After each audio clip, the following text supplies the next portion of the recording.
Halo anak-anak, hari ini kita akan belajar tema 3, peduli terhadap lingkungan.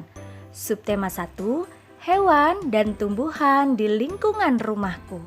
Pembelajaran 1 kelas 4. Anak-anak ibu siap menerima pelajaran? Manusia hidup berdampingan dengan lingkungan, sehingga kegiatan kita mempengaruhi lingkungan. Lingkungan harus seimbang agar terhindar dari bencana. Ada 2 faktor yang mempengaruhi lingkungan, yaitu makhluk hidup, diantaranya manusia, hewan, tumbuhan, dan benda mati, yaitu matahari, tanah, air, dan angin.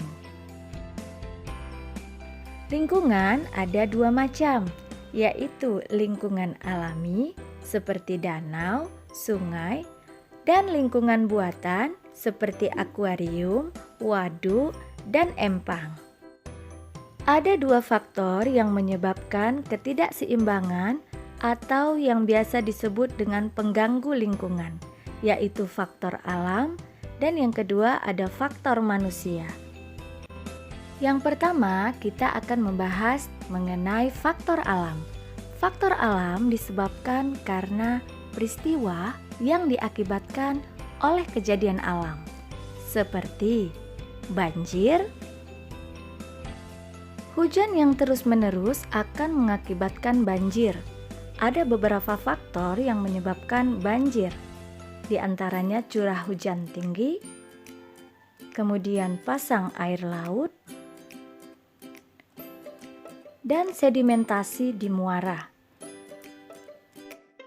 Faktor alam yang kedua yaitu terjadinya gunung meletus. Tanaman dan hewan di sekitar gunung biasanya akan mati.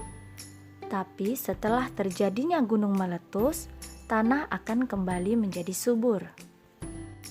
Faktor alam yang ketiga yaitu angin puting beliung. Angin puting beliung juga merupakan ancaman bagi lingkungan dan makhluk hidup. Selain faktor alam, ada juga faktor manusia yang menyebabkan ketidakseimbangan pada lingkungan. Faktor manusia bisa diakibatkan seperti membuang sampah sembarangan,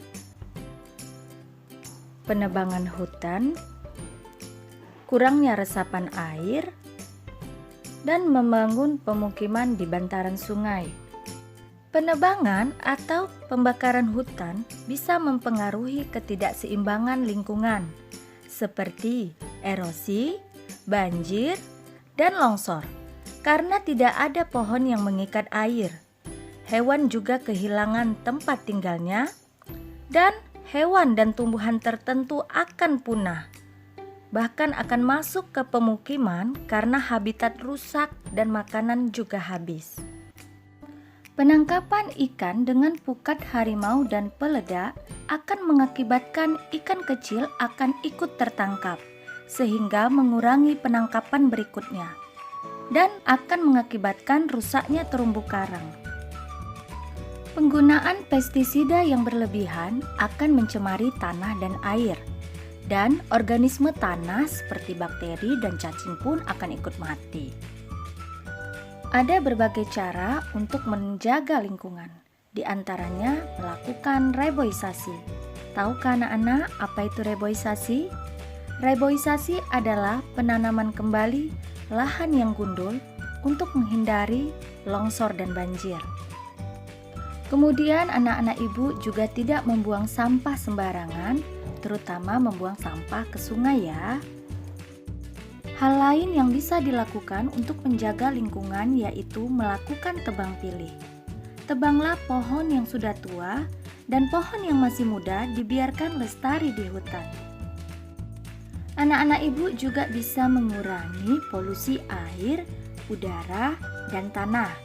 Dengan mengurangi penggunaan kendaraan bermotor, berarti anak-anak ibu sudah mengurangi polusi udara. Nah, anak-anak, sebagai manusia, kita memiliki kewajiban untuk peduli terhadap lingkungan. agar apa yang kita inginkan dapat terpenuhi dari alam. Untuk anak-anak ibu, jangan lupa ya, biasakan jaga lingkungan kita. Minimal kita harus membuang sampah pada tempatnya. Sampai jumpa anak-anak pada pelajaran berikutnya ya.